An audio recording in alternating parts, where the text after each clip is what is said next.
தென்னாளுடைய சிவனே போற்றி, எந்நாட்டவர்க்கும் இறைவா போற்றி, காவாய் கனக திரளே போற்றி, கைலை மலையானே போற்றி போற்றி, எல்லாம் வல்ல சிவனை வணங்கி உலகெங்கும் வாழும் அத்துணை மேசராசி நண்பர்களுக்கும் உங்கள் ஜோதிடர் ஆய்வாளர் கோவை குருமூர்த்தியின் இனிய வணக்கம்.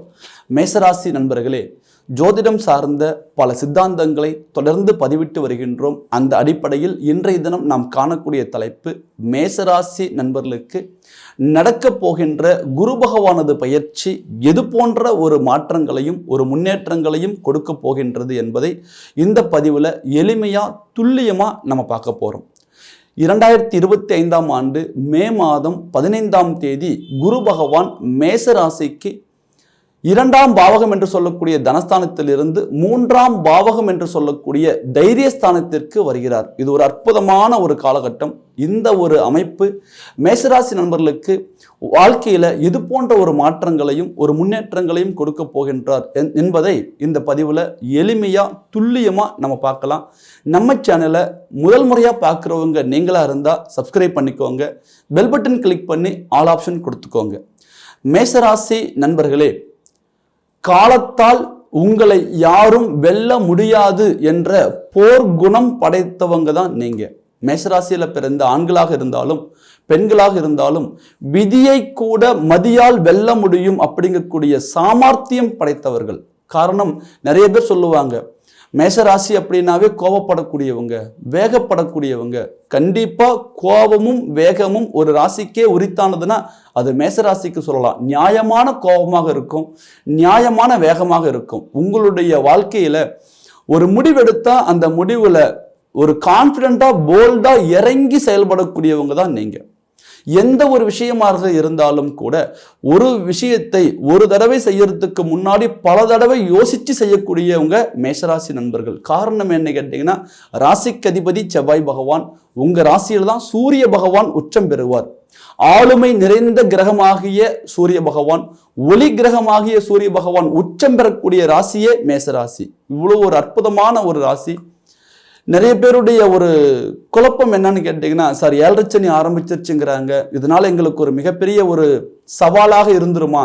ஏற்கனவே வாழ்க்கையில போராடிட்டு இருக்கிறோம், போதாத குறைக்கு 7 சனியும் வருது, எங்க வாழ்க்கையில் இது ஒரு பெரிய ஒரு நெருக்கடியான சூழ்நிலையா இருக்குமாங்கிற குழப்பம் நிறைய ஒரு கஸ்டமர்கிட்ட இருந்து எனக்கு ஒரு ஃபோன் கால்ஸ் வந்துட்டே இருக்குது.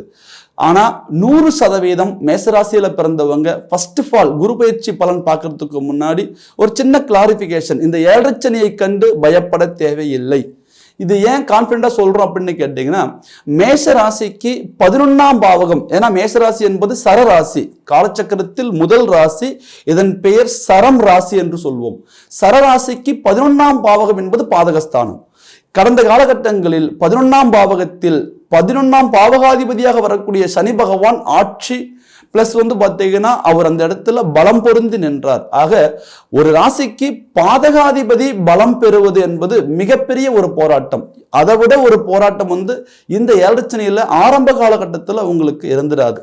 ஃபர்ஸ்ட் ஆஃப் ஆல் உங்களுடைய பாதகாதிபதி 12ஆம் பாவகத்தில் மறைகிறார், அவர் வலு இழக்கிறார். ஆகவே மேஷராசி நண்பர்களே, உங்களுக்கு இந்த 7 சனி ஆரம்ப காலகட்டம் மிகப்பெரிய ஒரு போராட்டமாவோ அல்லது ஒரு போர்களமாவோ அல்லது மிகப்பெரிய ஒரு சில தடையை கொடுத்தணும் அப்படிங்கிற ஒரு பதட்டம் வேண்டாம்.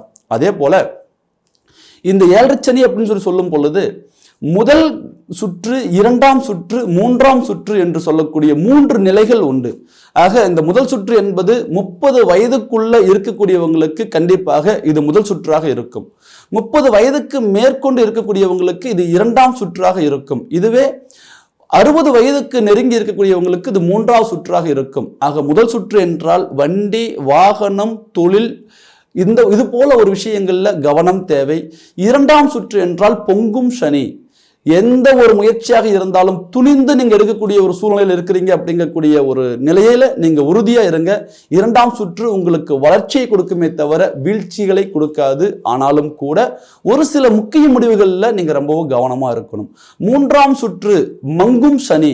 இந்த இடத்துல உடல் ஆரோக்கியம், தொழில் முறை புதிதாக நம்ம ஆரம்பிக்கக்கூடியது, பார்ட்னர் வகையில் ஒரு சில விஷயங்கள் முடிவு பண்ணக்கூடியது, குடும்ப ரீதியான ஒரு சுபகாரியங்கள் நிர்ணயம் பண்ணும் பொழுது ரொம்பவும் கவனம், அதிகப்படியான கவனம் உடல் ஆரோக்கியத்தில். ஆக இந்த சனியால மேஷராசி நண்பர்களுக்கு பெரிய லெவல்ல நமக்கு பாதகம் இல்லை, பயப்பட தேவையில்லை. உங்களுடைய வாழ்க்கையில கடந்த காலகட்டங்களில் ஒரு 2-2.5 ஆண்டு காலகட்டங்கள் பாதகாதிபதி வலுப்பெற்று இருந்ததும், பாக்கியாதிபதியாகிய குரு பகவான் தனது எதிரிமனையான சுக்கிர பகவானுடைய வீட்டில் தனஸ்தானத்தில் நின்றதும் மேஷராசி நண்பர்களுக்கு ஒரு மிகப்பெரிய ஒரு சவால். வாழ்க்கையில எல்லா கஷ்டத்தையும் தாங்கி வந்துட்டங்க. ஆனா கடந்த 3 வருட காலகட்டமாகவே எதையெல்லாம் இழக்கக்கூடாதோ எல்லாமே நாங்க இழந்துட்டோம் அப்படிங்கக்கூடிய சூழ்நிலைக்கு தள்ளப்பட்டவங்களே மேஷராசி நண்பர்கள். உங்களுடைய குணம் பாருங்க, ஒரு பிரச்சனையை கண்டு துவண்டு போகக்கூடியவங்க இல்லை. அதே நேரத்தில் அடுத்தவர்களை கெடுத்து ஒரு காரியத்தில் நம்ம பலன் அடைஞ்சிடணும் அப்படின்னு நினைக்கக்கூடியவங்க கிடையாது. யாருக்காகலாம் நம்ம பார்த்தீங்கன்னா ஒரு உதவியா இருக்க முடியுமோ எல்லாருக்கும் உதவியாக இருக்கணும். குறிப்பா சொல்லணும் அப்படின்னா குடும்ப ரீதியான உறவுகளுக்கு, தன்னுடைய மனைவிக்கு, தன்னுடைய தாய் தந்தைக்கு, தன்னுடைய சகோதரன் சகோதரிக்கு, தன்னுடைய நண்பர்களுக்கு, சார் என்னை யார் நேசிக்கிறாங்களோ அவங்களுக்கு நான் உண்மையா இருக்கணுங்கிறது என்னுடைய குணம். இதுதான் மேஷராசி நண்பர்களுடைய ரியல் கேரக்டர். ஸோ இவ்வளவு ஒரு அற்புதமான ஒரு அதி உன்னதமான ஒரு குணம் பொருந்திய மேஷராசி நண்பர்களுக்கு கடந்த காலகட்டம் மிகப்பெரிய ஒரு சவாலாக இருந்தது. குறிப்பா தொழில் முறையில பலவிதமான தடங்கள், உத்தியோக ரீதியான உயர்வு இல்லை, பதவி உயர்வுகளுக்காக தகுதி இருந்தும் கூட மறுக்கப்படுகிறது. குடும்ப ரீதியில் எவ்வளவு நம்ம விழுந்து விழுந்து அவங்க மேல ஒரு அக்கறையும் அன்பும் பாசமும் வைத்தாலும் கூட நீ என்ன சொல்றது நான் என்ன கேட்கறதுங்க கூடிய அந்த எதிர்மறையான சிந்தனைகள், எதிர்மறையான பிரச்சனைகள் உருவாகுது. குழந்தைகளுக்காக தான் நம்ம இதுவரை வாழ்ந்துட்டு இருக்கிறோம், குழந்தைங்க தான் உலகம் நினைச்சோம், ஆனா இன்னைக்கு அவங்களே நம்மளை வெறுக்கக்கூடிய சூழ்நிலைகள் உருவாச்சு.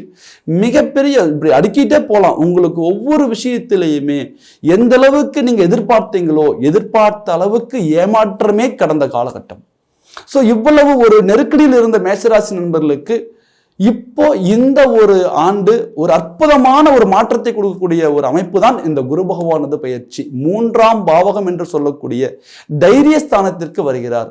இளைய சகோதர ஸ்தானமும் 3ஆம் பாவகமே, வெற்றி ஸ்தானமும் 3ஆம் பாவகமே, தன்னை இயங்க வைக்கக்கூடிய, தன்னை வேகப்படுத்தக்கூடிய ஸ்தானமும் 3ஆம் பாவகமே. ஒவ்வொரு மனிதருக்குமே இந்த 3ஆம் பாவகம் சிறப்பாக செயல்படும் பொழுது உங்க வாழ்க்கையில எதையெல்லாம் நீங்க சாதிக்க முடியாதுன்னு சொல்லி சொன்னாங்களோ, எதெல்லாம் நம்மளாலே இதெல்லாம் முடிஞ்சிருமோ அப்படின்னு சொல்லி நீங்க எதிர்பார்த்தீங்களோ எல்லா விஷயத்தையுமே அடித்து நொறுக்கி உங்களுடைய வாழ்க்கையில ஒரு மிகப்பெரிய ஒரு இலக்கு அடையக்கூடிய ஒரு ஸ்தானம் தான் 3ஆம் பாவகம். இந்த 3ஆம் பாவகத்தில் பாக்கியாதிபதியாகிய குரு பகவான் அமர்வது மிகப்பெரிய ஒரு அற்புதமான பலனை கொடுக்கும். அதை தாண்டி உங்க ராசிக்கு 12ஆம் அதிபதி 3இல் மறைவது கெட்டவன் கெட்டிடில் கிட்டிடும் ராஜ யோகம் என்ற அமைப்பையும் கொடுக்கும். இந்த 3ஆம் பாவகத்தில் ஃபர்ஸ்ட் ஆஃப் ஆல் இந்த குரு பகவான் அமர்வது நல்லதா? 80% நல்லது. 20% குரு நின்ற இடம் கெடும். அந்தணன் தனித்து நின்றால் அவதிகள் மெத்த உண்டு அப்படின்ற சொல்லுக்கு என்னங்க, குரு பகவான் 3ஆம் பாவகத்தில் இருக்கும் பொழுது சகோதரத்துவத்தில் கவனம் தேவை. நம்ம கூட பிறந்தவங்க தானே, நமக்கு என்ன பாதகமா பண்ணிடுவாங்க, அவங்க சொல்ற வழியில தான் நம்ம போய் பார்க்கலாமே. 100% அதை ஏற்றுக்கொள்ள வேண்டாம். யார் என்ன சொன்னாலும் நீங்க ஒரு தடவை தெளிவா சிந்திச்சு முடிவெடுங்க.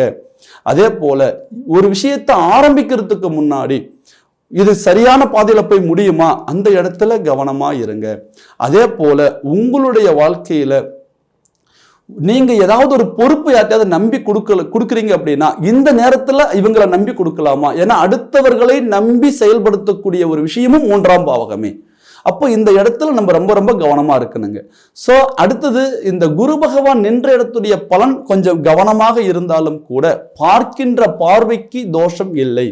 ஆக இந்த குரு பகவான் பாருங்க அற்புதமான முறையில 3ஆம் பாவகத்தில் நிற்கக்கூடிய குரு பகவான் அவரது முதல் 5ஆம் பார்வையாக உங்களுடைய ராசிக்கு 7ஆம் பாவகத்தை பார்க்கின்றார்.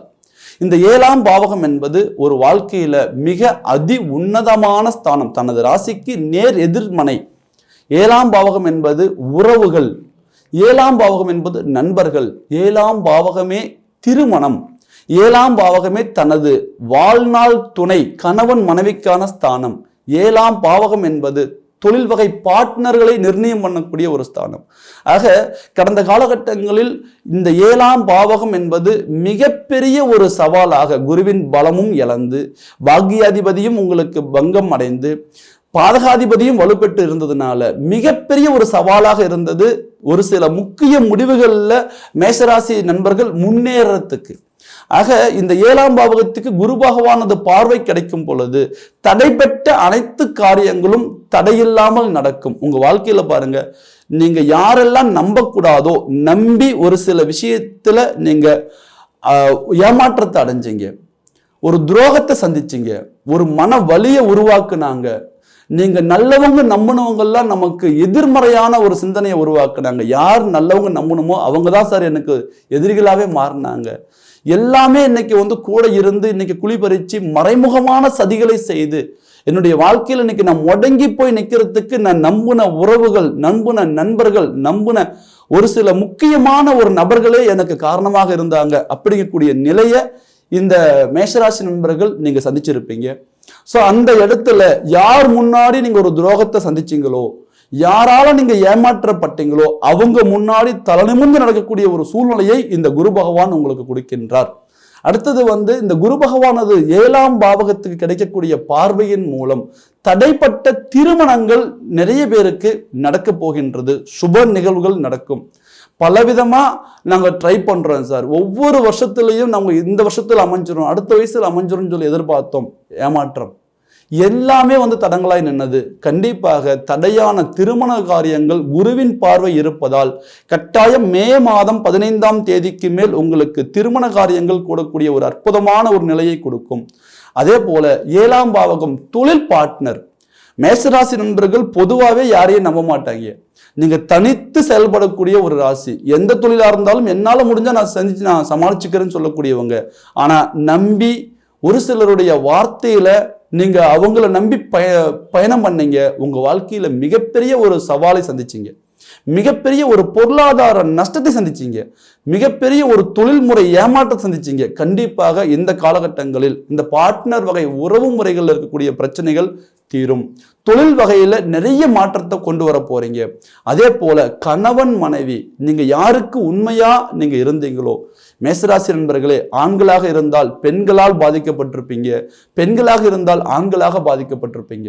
இந்த ஆண்களால பாதிக்கப்பட்ட பாதிப்பும் பெண்களால் கிடைச்ச ஒரு அவமானமும் தலைகுனிவும் கெட்ட பேரும் துரோகமும் இது எல்லாம் மாறுமா? கண்டிப்பாக உங்களுடைய வாழ்க்கையில இந்த 7ஆம் பாவகம் சிறப்பாக வரக்கூடிய இன்னும் ஒரு ஆண்டு காலகட்டத்திற்கு குரு பகவான் 3ஆம் பாவகத்திலிருந்து 7ஆம் பாவகத்துக்கு பலம் சேர்க்கின்றார்.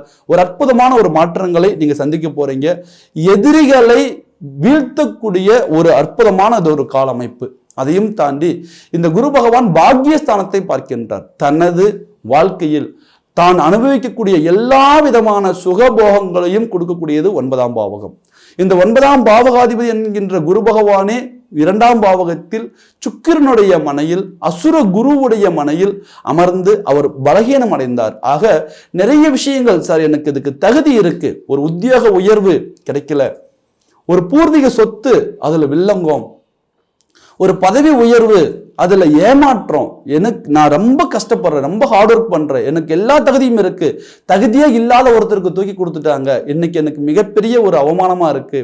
அதே போல இந்த 9ஆம் பாவகம் என்பது பிதுர் வர்க்கம், தந்தை வழி உறவுகள், தந்தை வழி உறவுகளால மிகப்பெரிய ஒரு ஏமாற்றம், தந்தை வழி சொத்துக்கள் கைக்கு வரவில்லை, எல்லாம் எனக்கு கிடைக்கணும், எல்லாமே நான் சாதிக்கணுங்கிற அளவுக்கு இருந்து எல்லாமே நெருங்கி வர மாதிரி தெரிஞ்சது. ஆனா கடைசி நிமிஷத்துல எல்லா காரியங்களும் தடங்களாச்சு. இதுல குறிப்பா இந்த 9ஆம் பாவகம் என்பது பாக்கியங்களை உங்களுக்கு கொடுக்கக்கூடிய ஒரு ஸ்தானம். ஆனா பாக்கியாதிபதி பலகீனம் அடைந்து பாதகாதிபதி வலுப்பெற்ற நிலையில் கிடைக்கக்கூடிய அத்துணை வாய்ப்புகளும் இழந்தது. ஒருத்தருக்கு வாய்ப்பு கிடைக்கிறதே மிகப்பெரிய ஒரு விஷயம். அப்படி வாய்ப்பு கிடைச்சும் கூட கடந்த 3 ஆண்டு காலகட்டத்தில் ஒரு இமி அளவு கூட முன்னேற்றம் இல்லை சார். நான் எடுக்கிற முயற்சி எல்லாமே தோல்வி ஆயிருது, என்னால் எதையுமே சாதிச்சு மேலே வர முடியல. கண்டிப்பாக மே மாதம் 15ஆம் தேதிக்கு மேல் குரு பகவான் உங்களுக்கு மிகப்பெரிய ஒரு பலத்தை கொடுக்க போகிறார். பாக்கியஸ்தானத்திற்கு தந்தை வழி உறவுகளால் இருக்கக்கூடிய பிரச்சனைகள் விலகும், பதவி உயர்வுகள் கிடைக்கும், தான் அனுபவிக்கக்கூடிய அனைத்து பாக்கியங்களையும் பலம் சேர்த்து வாங்கி தரக்கூடிய ஒரு அற்புதமான ஒரு காலகட்டம், வரக்கூடிய ஓராண்டு காலகட்டம். அதையும் தாண்டி பாதகாதிபதி பாதகஸ்தானத்திலிருந்து 12ஆம் பாவகத்திற்கு மாறிய அந்த தருணத்தில் குரு பகவான் தனது 9ஆம் பார்வையாக உங்களுடைய லாபஸ்தானத்தை பார்க்கின்றார். மேஷராசி நண்பர்களே, 11ஆம் பாவகம் என்பது அயல் நாட்டை குறிக்கும், 11ஆம் பாவகம் என்பது லாபத்தை குறிக்கும், 11ஆம் பாவகம் என்பது மறு திருமணத்தை குறிக்கும், 11ஆம் பாவகம் என்பது ஒரு மனிதனுடைய வாழ்க்கையில் மிக ஒரு அற்புதமான ஒரு வளர்ச்சிகளை கொடுக்கக்கூடிய ஒரு ஸ்தானம். இந்த ஸ்தானத்தில் கடந்த 2.5 ஆண்டு காலகட்டம் சனி பகவானது அமர்வு, வெளிநாடு செல்ல தடை, வெளிநாடு சென்றவர்களுடைய வாழ்க்கையில் மிகப்பெரிய ஒரு சவால், நான் ஏன் அப்ராடு வந்தேன் அப்படின்னு கேட்கக்கூடிய ஒரு சவால். அதே நேரத்தில் தனது பொருளாதாரத்தில் மிகப்பெரிய ஒரு சரிவு, கடன் மேல் கடன், மன உளைச்சல். யார்கிட்ட போய் சொல்ல முடியும்?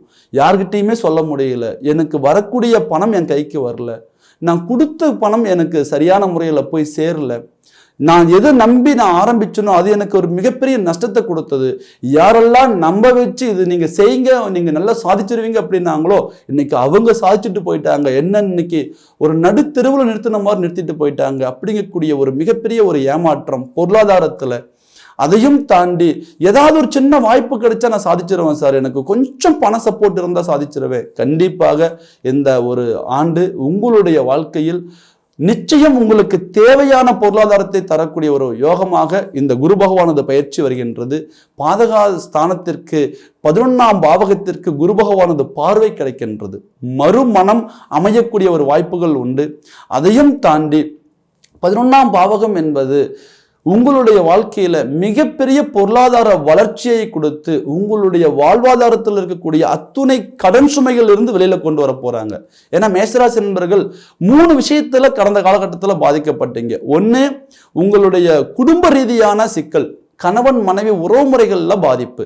2வது, தொழில் ரீதியான தடை, தொழிலில் எதுவுமே ஒரு அப்டேட் ஆகவே முடியல அப்படிங்கக்கூடிய ஒரு நிலை. 3வது, பொருளாதார சரிவு. இந்த 3 வகையில தான் மேஷராசி நண்பர்கள் கடந்த 3 ஆண்டு காலகட்டமாகவே நீங்க பாதிக்கப்பட்டு பங்கப்பட்டு எந்த அளவுக்கு நம்ம பார்த்தீங்கன்னா நல்லா வளரணும்னு நினைச்சோமோ அந்த அளவுக்கு நம்ம இறங்கி போயிட்டுங்கிற சூழ்நிலையை சந்திச்சிங்க. கண்டிப்பாக இந்த குரு பகவானது பயிற்சியில் உங்களுடைய வாழ்க்கையில திருமண தடைகள் விலகி தொழில் முறையில வளர்ச்சிகள் கொடுத்து பொருளாதாரத்தில் மிகப்பெரிய ஒரு ஏற்றத்தை கொடுத்து உங்களுக்கு அந்த அப்ராடு போகக்கூடிய ஒரு வாய்ப்புகளை கொடுத்து உயர் படிப்புக்கான ஒரு நல்ல ஒரு அந்தஸ்தையும் கொடுத்து நல்ல உத்தியோகத்தில் அமரக்கூடிய ஒரு அற்புதமான ஒரு வாய்ப்பையும் கொடுக்கக்கூடிய ஒரு அருமையான காலகட்டமே இந்த குரு பகவானது பயிற்சி. 7 சனிங்கிற பிடியில சிக்கிட்டுமோ அப்படிங்கக்கூடிய நெகட்டிவ் வேண்டாம். பாதகாதிபதி 12ஆம் பாவகத்தில் மறைந்தது சிறப்பு. குரு பகவான் உங்களுக்கு தக்கப்படியான ஒரு பலம் சேர்க்கின்றார். இந்த தருணத்துல நீங்க எதை நினைக்கிறீங்களோ அதை சாதிப்பீங்க. உங்களுடைய முயற்சியை இந்த நேரத்துல பலப்படுத்துங்க. அதே நேரத்துல நீங்க பார்த்துக்க வேண்டியது உங்களுடைய ஜாதக ரீதியாக இந்த நேரத்தில் திசா புத்திகள் சாதகமாக இருக்கின்றதா. என்னுடைய ஒரு கிளைண்ட் என்ன ஒரு கொஸ்டின் பண்ணார், சார் இதே 12 வருடங்களுக்கு முன்பு குரு பகவான் எனது ராசிக்கு 3ஆம் பாவகத்தில் அமர்ந்து இத்தனை ஸ்தானங்களுமே ஒரு பார்வையில பலம் பொருந்தி கொடுத்தார், எனக்கு ஒரு பெரிய வளர்ச்சி இல்லை அப்படின்னார். ஆனால் அந்த காலகட்டத்தில் அவருக்கு நடந்த திசா புத்திகள் வேற, இப்ப நடக்கக்கூடிய திசா புத்திகள் வேறையாக இருக்கும். ஆக திசா புத்திகள் வலு சேர்க்கவில்லை என்றால் கோச்சார பலன் பெரிய லெவலில் நமக்கு சாதகமாக இருக்காது. மேஷராசி நண்பர்களே, 12 ஆண்டுகளுக்கு ஒரு முறையே வெற்றி ஸ்தானத்தில் குரு பகவான் அமர்ந்து 7ஆம் பாவகத்தையும் 9ஆம் பாவகத்தையும் 11ஆம் பாவகத்தையும் ஒரு சேர பார்க்கக்கூடிய ஒரு வாய்ப்பு கொடுப்பார். இப்போ அந்த காலகட்டத்தில் நீங்க இருக்கக்கூடிய ஒரு சூழ்நிலை இருக்கு. இந்த நேரத்தில் திசா புத்திகள் சாதகமாக இருக்கான்னு பார்த்துக்கோங்க. உங்களுடைய ஜாதகத்தில் திசா புத்தி சாதகமாக இருந்தா கண்டிப்பா நீங்க சாதிச்சு மேலே வருவீங்க. அப்போ உங்க ஜாதகத்தை துல்லியமா பார்க்கக்கூடிய ஒரு சூழ்நிலை இருக்கு. இந்த நேரத்தில் ஒரு சில முக்கியமான முடிவுகள் நாங்கள் எடுக்கிறோம், எங்க வாழ்க்கையில மிகப்பெரிய ஒரு ஏமாற்றமும் ஒரு வலியும் வருத்தமும் போயிட்டு இருக்கு, இதுக்கு ஏதாவது மாறுதல் கிடைக்குமான்னு பார்க்கணும்னு நினைக்கக்கூடியவங்க கீழே இருக்கிற மொபைல் நம்பருக்கு கான்டாக்ட் பண்ணுங்க. உங்களுடைய ஜாதகத்தை வாட்ஸ்அப் மூலம் அனுப்புங்க. உங்களுக்கான பலன்களை எளிமையா துல்லியமா நீங்க தெரிஞ்சு அடுத்த இலக்கு நோக்கி பயணம் பண்ணுங்க. உங்க வாழ்க்கையில நீங்க மிகப்பெரிய ஒரு சாதனையாளராக வருவீங்க. இந்த காலகட்டம் மேஷராசி நண்பர்களுக்கு 80% உங்களுடைய முயற்சியால நீங்க மேல வரக்கூடிய ஒரு வாய்ப்பை கொடுக்கும், ஒரு அற்புதமான ஒரு வளர்ச்சியை கொடுக்கும். மீண்டும் ஒரு அடுத்த ஒரு தலைப்பில் சந்திக்கும் வரை உங்களிடமிருந்து விடைபெறுவது உங்கள் ஜோதிடர் ஆய்வாளர் கோவை குருமூர்த்தி. நன்றி, வணக்கம்.